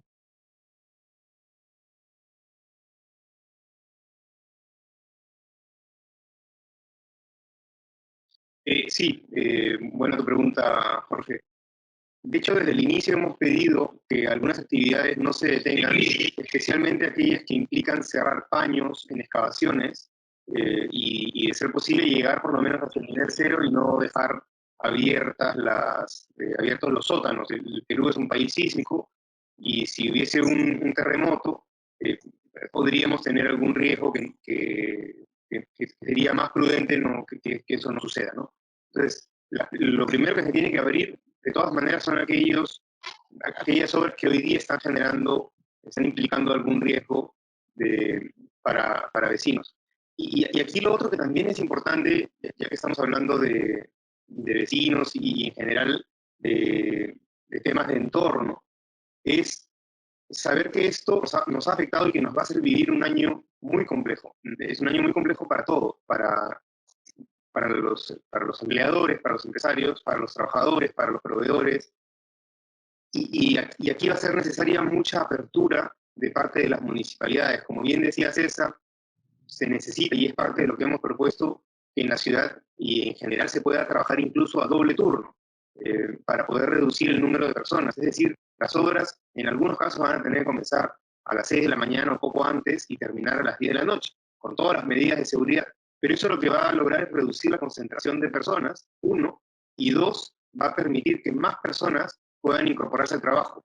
Esto es muy simple. Si habían 120.000 obreros en la planilla de construcción, en la planilla electrónica, si tenemos que reducir los aforos a la mitad, van a haber 60.000 personas fuera de trabajo. Si además consideramos los empleados y quienes trabajan para los proveedores, si reducimos la actividad de construcción a la mitad, vamos a tener 250.000 personas en la calle. Entonces, si no queremos que eso suceda, lo que tenemos que hacer es todos incomodarnos un poquito y permitir que las obras trabajen durante un periodo más largo, que es el que hemos propuesto nosotros, es que sea de las 6 de la mañana hasta las 10 de la noche, para que permita recuperar las perdidas y para que permita además que más personas estén trabajando y las obras puedan avanzar. Sabemos que no va a ser un año regular, sabemos que va a ser un año donde las obras van a tener sobrecostos muy importantes, sabemos que las obras se van a atrasar, como decía César, tenemos que replantear todo, la cadena de suministros, incluso distintas tecnologías para resolver aquellas cosas que resolvíamos hasta hace un mes y medio de manera diferente. Pero una de las cosas que tenemos que replantear también este año es cuál es la labor de la municipalidad, de las municipalidades en general, en contribuir con que las obras puedan hacerse de manera más segura y con mayor control sanitario.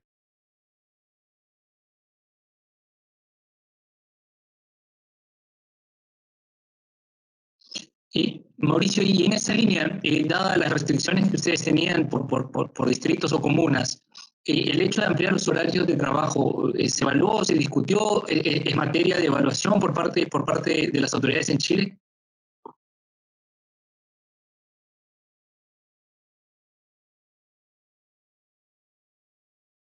A ver, la autoridad en Chile en general estamos con un toque de queda que parte a las 10 de la noche, a las 9 a las 10 de la noche y termina a las 6 de la mañana.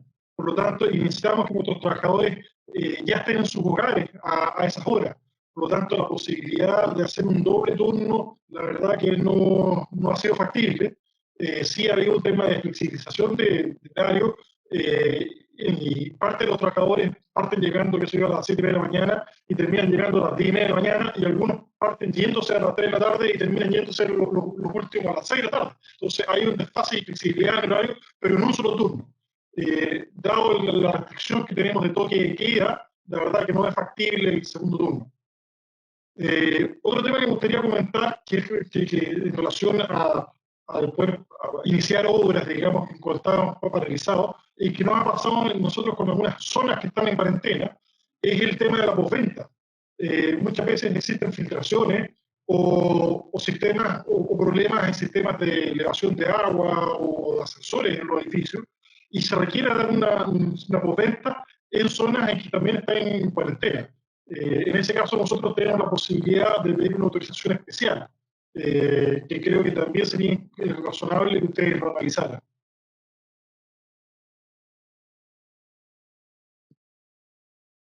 De acuerdo.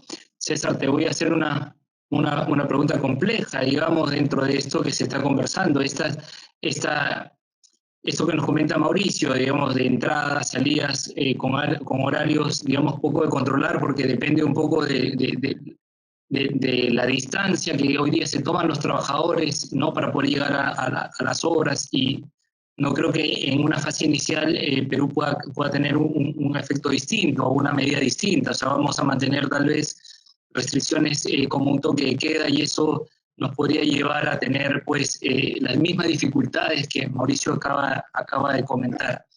¿Cómo hacer frente a esa organización de la obra con cuadrillas o trabajadores que no están todos al mismo tiempo? Y me preocupa en esa misma línea los rendimientos, tiempos de entrega. ¿Cómo nos enfrentamos esa nueva realidad?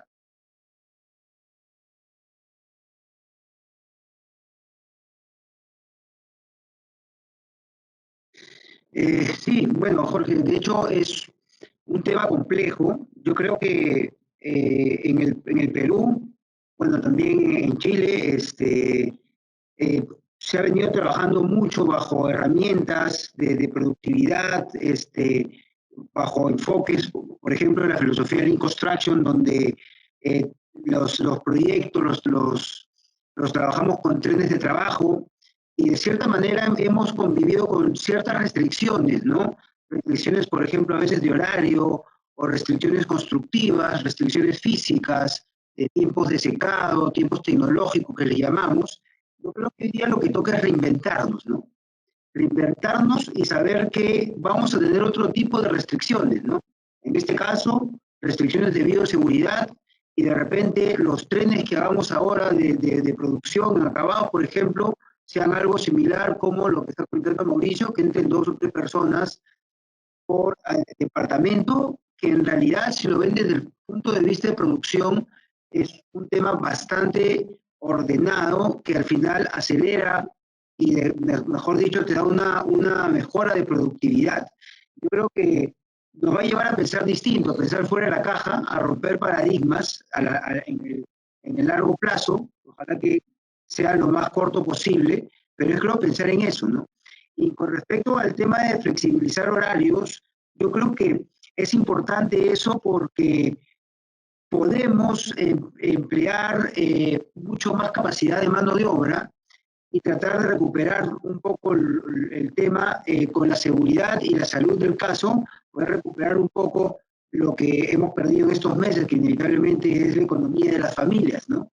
Se ha roto la cadena de pagos, pero de cierta manera yo creo que esos son 2 puntos que tenemos que trabajar. Uno en mucho más productividad, en pensar mucho más las cosas, en hacer reuniones mucho más eficientes, ¿no? Por esto que comentaba Mauricio de como máximo 5 personas, por ejemplo, creo que manejar mucho más la información. En general, creo que vamos a valorar mucho más la capacidad de juntarnos, ¿no? Como seres humanos, o sea, vamos a valorar mucho el estar uno al costado de otro, y así sea 1 metro de distancia, porque sabemos que hoy día ponemos en riesgo algo mucho más que solo estar juntos, sino es más complejo que eso. Entonces, eso creo que nos va a hacer cambiar de cómo ver las cosas, y lo que más rápido cambie en eso, creo que les va a ir mejor, ¿no?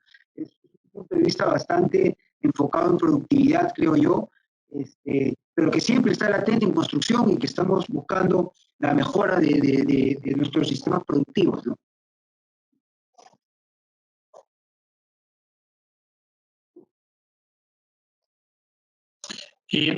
Quiero terminar esta ronda de preguntas y antes de darle el pase a Humberto para el cierre, con algo que creo que también involucra todo el circuito, y si Humberto me puede dar un comentario y después Mauricio también, el tema de proveedores. O sea, aquí estamos viendo que es muy importante, digamos, todo el control que tenemos en obra, pero tenemos proveedores que obviamente tienen que seguir abasteciéndonos, ¿no? Concreto, materiales. Humberto, el protocolo va a tener que ampliarse también y incorporar, y sé que lo está haciendo, por eso la consulta también a nuestros proveedores. ¿Cómo ves esa parte? Y de ahí, Mauricio, ¿cómo ustedes también lo enfocaron?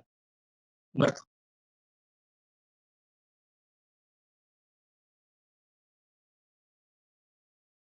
Sí, me había omitido comentar esto, me había olvidado de eso.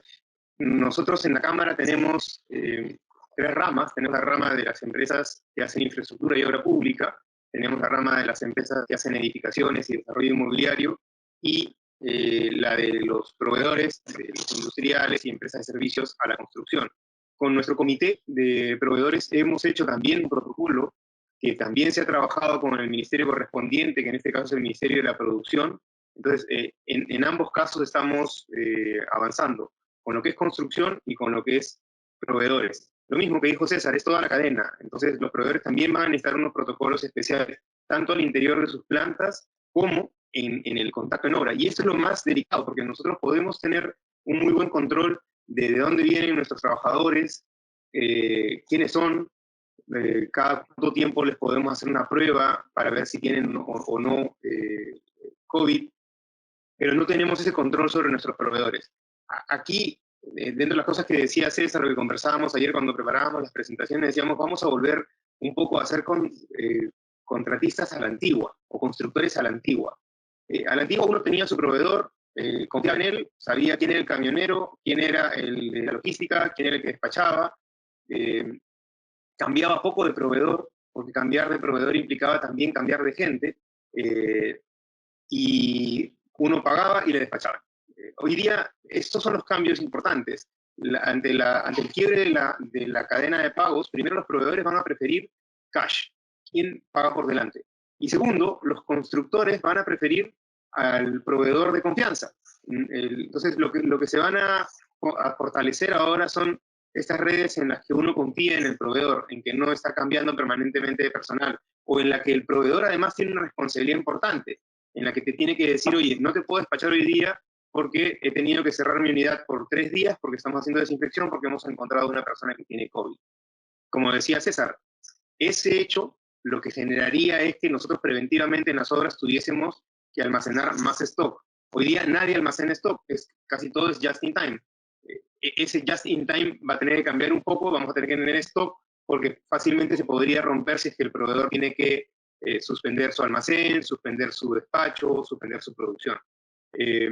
Entonces, hay un trabajo importante que hacer con los proveedores, no solamente al interior de las obras.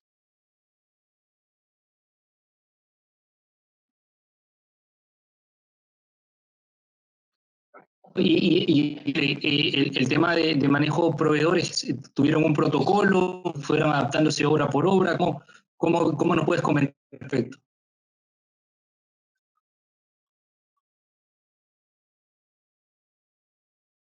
La verdad que se ha ido adaptando, esto ha sido muy dinámico y se ha ido adaptando caso a caso, pero creo que lo que dice Humberto tiene toda la razón. Aquí hay que tratar de mantener la cadena de pago y evidentemente que igual existen ciertas problemáticas. Y nos ha obligado a asegurarnos ciertos stocks críticos para poder seguir operando. Es más, nosotros tuvimos que incorporar una bodega externa, no en la obra, para poder conseguir materiales. Un ejemplo que se me viene a la mente así rápidamente fueron las tinas.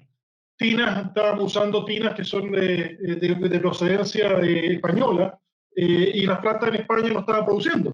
Entonces hubo que conseguir tinas similares en el mercado y prácticamente no habían y hubo que conseguirlas y almacenarlas para toda la obra. Por lo tanto se va perdiendo un poco el tema de just in time. Y eso genera problemas de flujo, problemas de caja, se estresa el sistema y hay que seguir trabajando en esas condiciones.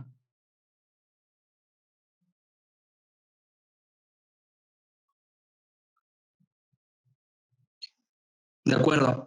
Quiero cerrar aquí esta ronda de preguntas. Mauricio, muchísimas gracias por tu participación, enriquecedor tus comentarios y sobre todo la experiencia de Chile que no paró y que de alguna manera vamos a poder rescatar mucho de lo que ustedes están aprendiendo para cuando ahora nos toque a nosotros reiniciar en las obras. Muchas gracias, Mauricio.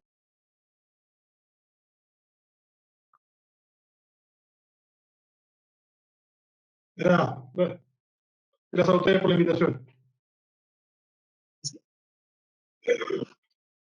César, nos toca ahora seguir nuestro trabajo con los protocolos. Nos queda un trabajo final con las autoridades, así que nos vamos a concentrar en estos días para poder tener este protocolo que, como bien dijo el ministro, y no tuvo reparo de decir, herramienta fundamental para poder abrir la construcción nuevamente en nuestro país. Sí, Jorge. De hecho, bueno, según la reunión que mantuvimos hoy día, nos llegaban los comentarios ahora y nos toca un trabajo de fin de semana para poder correr con eso, como decíamos. Así que, nada, agradecerte por este webinar, en general a la Cámara que lo ha organizado y seguir trabajando en eso con la fe y con la confianza de que todo tiene un final y vamos a llegar a buen puerto, ¿no? Entendiendo un poquito esta nueva manera que nos ha tocado vivir.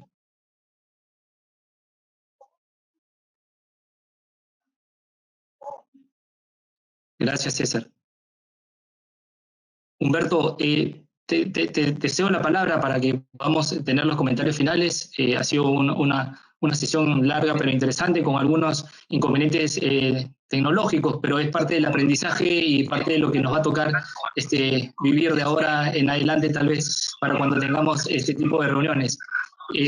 Pero yo quiero agradecer a los participantes, Humberto, y sobre todo a Colombia, que lamentablemente no pudo sumarse plenamente a la explicación, una experiencia que también hubiéramos querido profundizar, pero creo que las dificultades tecnológicas nos fueron una mala pasada.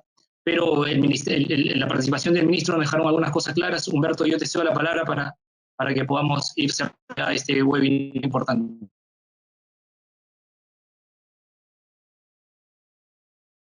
Muchas gracias, Coco. Gracias, Mauricio. Gracias a nuestros amigos de Colombia, a Sandra y Stephanie. Gracias, César, también, y a todo el equipo de Capeco. Antes de pasar a las conclusiones, tengo que pasar a un aviso importante que nos va a poner el equipo de Capeco. Según la Superintendencia Nacional de Servicios de Saneamiento, más de 800.000 personas no tienen acceso al agua potable en Lima. La Cámara Peruana de la Construcción es una vez más intermediario de ayuda, distribuyendo cerca de 5 millones de litros de agua a las familias que más lo necesitan durante el periodo de cuarentena. Para seguir haciendo esto posible, esperamos contar con tu apoyo. Recordemos que juntos somos más fuertes.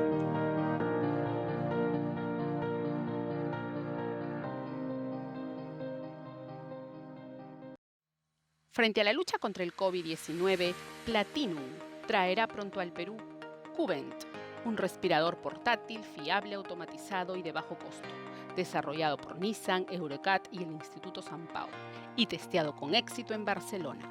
Ha sido creado para suplir la falta de respiradores convencionales y, por su bajo costo, contribuir a salvar vidas en países emergentes. Cubent, una iniciativa europea que pronto Platinum traerá al Perú.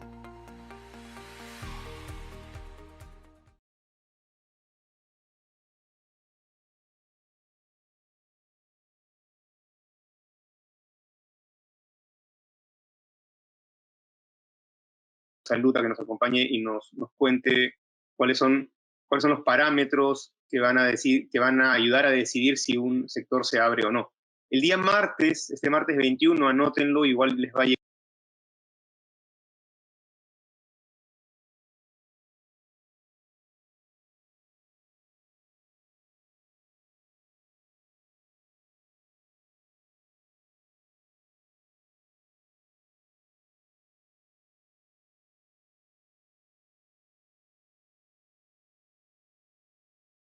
Segura, que ha sido ministro de Economía, nos va a hablar de la coyuntura económica y cuál es la lectura que él tiene de la reactivación del sector inmobiliario, de las medidas tanto que proponemos como Capeco, como las que está trabajando el ministerio. Yo voy a contarles un poco del sector inmobiliario otra vez en tiempos de coronavirus, parafraseando a García Márquez nuevamente, y están por confirmar dos presentaciones importantes, una del Colegio de Arquitectos y la otra es sorpresa, pero que tiene que ver con digitalización de los procesos. Ya vamos a profundizar el martes un poco más en esto, pero recuerden que el sector construcción no solamente son obreros trabajando, hay toda una cadena importante detrás, hay proyectistas, hay ingenieros, hay arquitectos, hay mucha gente preparando el conocimiento para el sector. Esto pasa por un proceso, en el caso, por ejemplo, del sector inmobiliario, pasa por las municipalidades, pasa por las notarías, pasa por distintas instancias, y es necesario saber cómo vamos a resolver eso, cómo se va a reunir una comisión municipal si hoy día tiene que guardar distancia. Estamos listos para que se puedan reunir virtualmente. Hemos tenido nosotros un pequeño problema con la tecnología hoy día. Tenemos que hacer que se revisen miles de expedientes en distintos distritos del Perú, cómo se van a reunir las comisiones, por ejemplo, para estas revisiones, cómo se van a hacer las presentaciones, cómo va a sustentar un arquitecto su proyecto o un ingeniero su proyecto. Todos estos desafíos los vamos a poder conversar el día martes. Y ese es el martes.